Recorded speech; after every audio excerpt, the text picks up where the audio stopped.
Salutations, people of the internet. Welcome to the database, and welcome to the month of Sponge, where I cover anything SpongeBob SquarePants related for the month of May. In this video, I'll be covering my picks for the top 5 SpongeBob episodes between season 6 to 9. And these seasons were challenging to pick from a favorite amongst them, as this was where many fans of the show considered where SpongeBob fell off as a series. Standardized, in other words. Thankfully, I know some good episodes from season 6. It's season 7, 8, and 9 that I'm worried about the most. Also, seeing as I'm only covering 4 seasons, expect one of these seasons getting more than one episode highlighted. If you haven't seen my previous video on the top 5 SpongeBob episodes, where I picked my favorites from the Golden Era seasons, the first 5 seasons, you can click on the card on the top right corner of this video, or in the link in the description. To those who've joined, I know the Golden Era SpongeBob is the first 3 seasons, but I grew up loving 4 and 5 as equally as 1, 2, and 3. If you disagree, sound it off in the comments. I want to know your takes on SpongeBob and your favorite episode picks. For now, let's not waste any time and kick off with number 5. Number 5, Season 7, Episode 7B, Squidward in Clarinet Land. This was the hardest season to pick as a favorite out of, because Season 7 might as well be the worst season of SpongeBob of all time, in my opinion. I don't know when I would get to cover this, but I noticed Season 7 and 8 have a batch of episodes that are centered around a specific theme. Season 7 has a batch of episodes that are part of the Legends of Bikini Bottom lineup, where we see SpongeBob and his friends encounter crazy phenomena across Bikini Bottom. Underground hillbillies? Check. A drain that sucks up all the ocean's water? Yes. Patrick befriends a giant creature? Sure.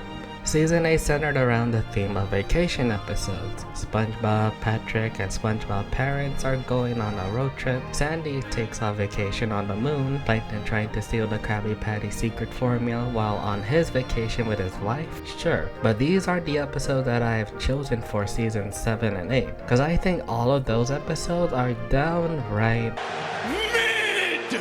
For season 7, I chose Squidward in Clarinet Land. I wouldn't call this my favorite of season 7 because I still think all the episodes were ass, but it's the best that I got for this video. Squidward has a clarinet recital to attend after working at the Krusty Krab, but needs a safe place to secure his clarinet in the meantime. So with the help of Mr. Krabs' provided rusty old locker, SpongeBob decides to create an ever-expanding locker for Squidward's clarinet. So ever-expanding, Squidward becomes more frustrated with SpongeBob the more difficult it is to track down his clarinet. Well, yes, the plot may be mundane. This episode is backed up with incredibly creative imagery within Squidward's clarinet locker.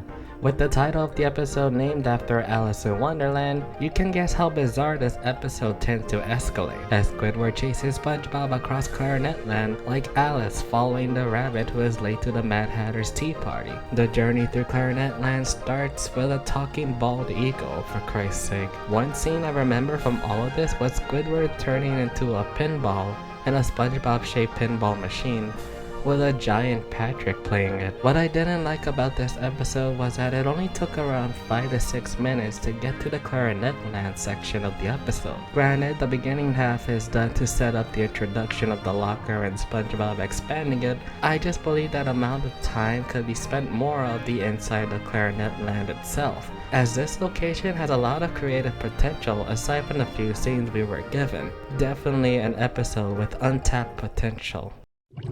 Number 4, Season 9, Episode 23B, Bulletin Board. I know what you guys might be thinking. Wouldn't Season 9 be separated into 2 halves? At least according to the video that I just made, where I categorized Season 6 to 9A as part of SpongeBob's Dark Ages. That's true. However, as of writing the script, more new seasons and episodes of SpongeBob might continue to be released. So whenever I get to cover the Rubber Band era SpongeBob episode, the top 5 list might grow even larger. Also, bundling up all of season 9 together makes things easier for me to organize. And by process of elimination, you can guess which season is going to get more one episode highlighted. Bulletin board has a very simple premise, albeit one that is very effective in today's online culture. A bulletin board has been set up at the Krusty Krab, and people of Bikini Bottom begin to use the board to review their experience at the Krusty Krab. This bulletin board starts off very wholesome enough, until an anonymous post made by P-Star7 catches the attention of many by how negative it appears according to the public's interpretation, with everyone in the restaurant riding the bandwagon of posting negativity. Thus, the negativity of the bulletin board begins to spread across the entire restaurant, all leading up to the Krusty crew having no choice but to take down the bulletin board themselves. It is here where they find out P-Star7 was Patrick Star. Go figure. As that he didn't mean for his comments to be very negative, as his post was speaking in a literal sense of how hungry he is. Of course, the damage to the Krusty Krab's reputation through the bulletin board was too much, and thus Mr. Krabs destroys the bulletin board anyway.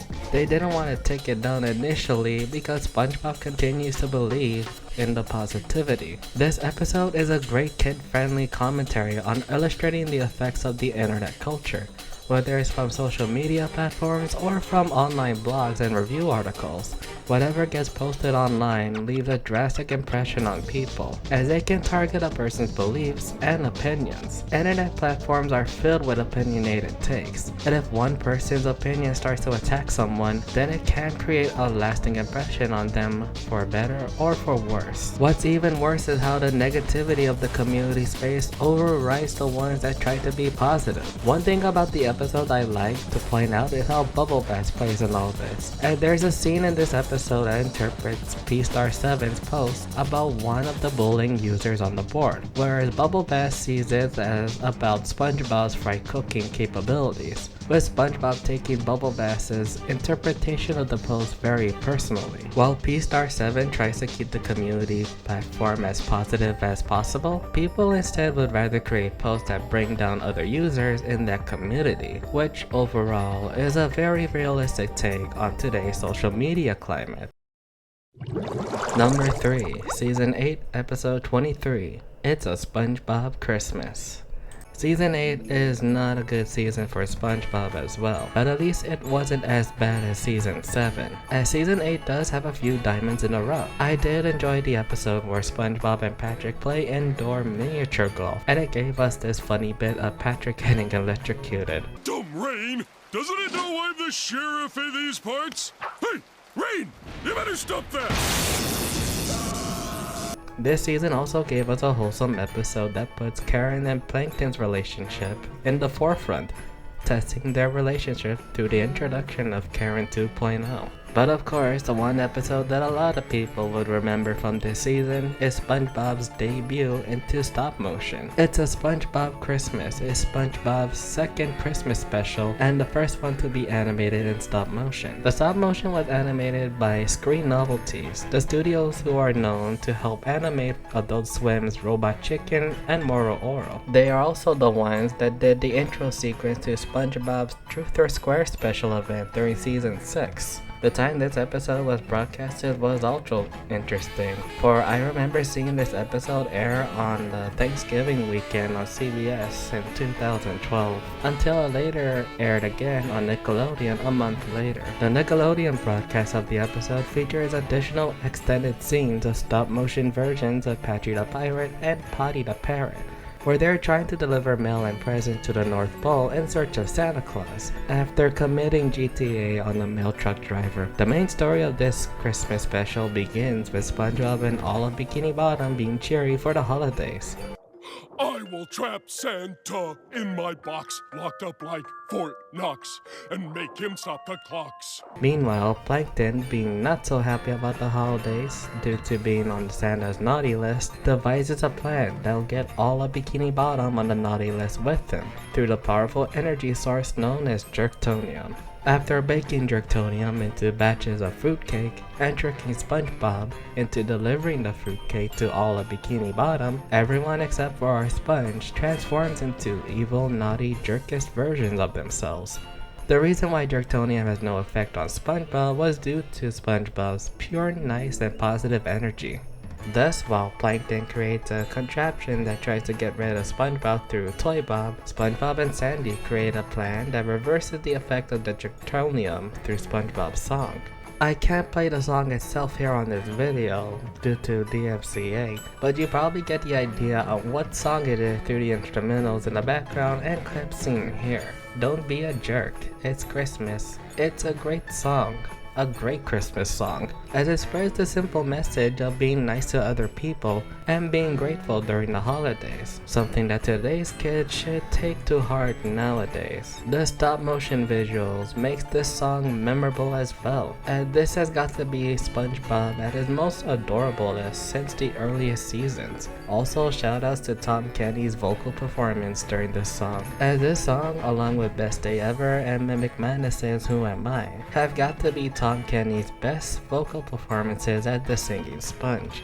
Believe it or not, this Christmas special wasn't the first time this song was exposed to the public, as 3 years earlier in 2009, Nickelodeon aired a standalone music video, I think it was on Nicktoons Network, of the same song, only this time with different 2D visuals compared to the 3D stop motion. Now, comparing this Christmas special to the first one, Christmas Who, I'd say both are equal in quality. It's a fun Christmas special with gorgeous visuals and a fun Christmas song for everyone to enjoy, and there's nothing wrong with liking either one of them. Number 2, Season 6, Episode 3B, Suction Cup Symphony. No surprise to anyone, as I did mention this at the beginning of the video, but I enjoy Season 6. It's not as great as the first 5 seasons from before, but there are plenty of episodes I enjoy here as a kid as I do nowadays. I was there when I fell for SpongeBob's rating trap in Truth or Square. I was there when Johnny Depp guest starred at JKL in SpongeBob vs. the Big One, even though Johnny Depp had little lines in that episode. I was also there when Squidward got his nails chipped off in a graphic fashion. Got it, Squiddy. Where are we moving her to? Hang on, I'm trying to get a grip on the thing. Now don't move it till I say. But these aren't the episodes I want to highlight from this season. Instead, there are 2 that feature none of that. Suction Cup Symphony is one of the many episodes of Season 6 I remember fondly, as this features Squidward getting another W through a musical performance. Squidward competes in a Bikini Bottom Symphony Orchestra as he writes a musical piece of his own to compose. This catches the attention of SpongeBob and Patrick, who want to help Squidward in composing his symphony, which Squidward immediately refuses. Fast forward to the night of the orchestra, where Squidward conducts the titular piece, only for him to discover that he also wrote down the shenanigans SpongeBob and Patrick were doing next door. Shenanigans that include SpongeBob fixing Patrick's broken ass after falling out of Squidward's window. Oh, SpongeBob, Yes, Patrick? I think I broke my bottom. Oh, broke your... Oh, Patrick, you're a card. Woo! While the visuals SpongeBob and Patrick bring to Squidward's symphony were funny, I just wish that most of the on-screen gags were in sync with the music. One game that I've been playing recently is an indie game titled Dead as Disco. It's a rhythm game that tests your abilities to beat up enemies while keeping in sync with the music. Almost similar to one of my favorite movies, Baby Driver, where many of its action scenes are also in sync with the music that also enhances the movie's plot. I'm not saying that this SpongeBob episode should be something similar to Dead as Disco or Baby Driver, but it's just a suggestion that will make the episode experience a whole lot better than it already is. A great song filled with memorable funny visual cues, with only a minor nitpick that would make it slightly better. But there is one episode from Season 6 that I personally think is better, if not share the same level of enjoyment as this one. Number 1, Season 6, Episode 21, Sandcastles in the Sand. While Suction Cup Symphony showcased this season's creativity in the musical and writing front, Sandcastles in the Sand is arguably this season showing its creativity in the visual department, maybe more so than Squidward and Clarinet Land, as the visuals in this episode do serve a purpose to the episode's story. SpongeBob and Patrick go to Goo Lagoon one day, and after causing chaos and destruction from throwing a frisbee, or as they put it, It's a small plastic disc that you throw. If only small plastic disc that you throw had a shorter, catchier name.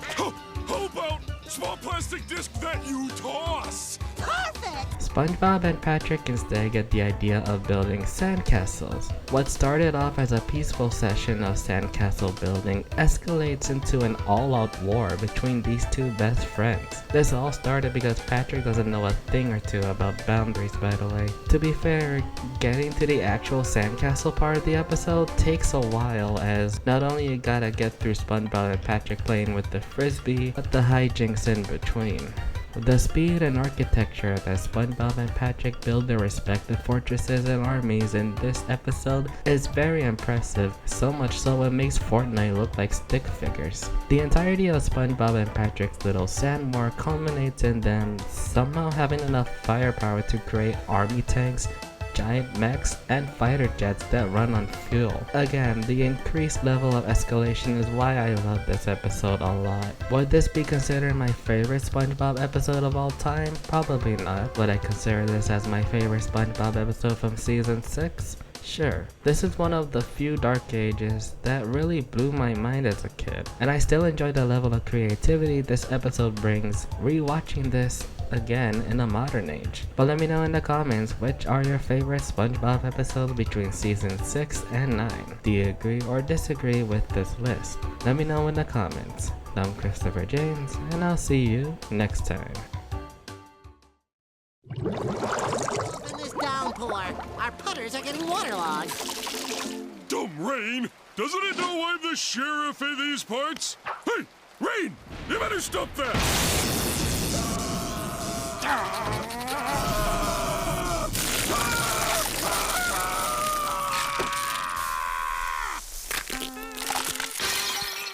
If you two don't mind.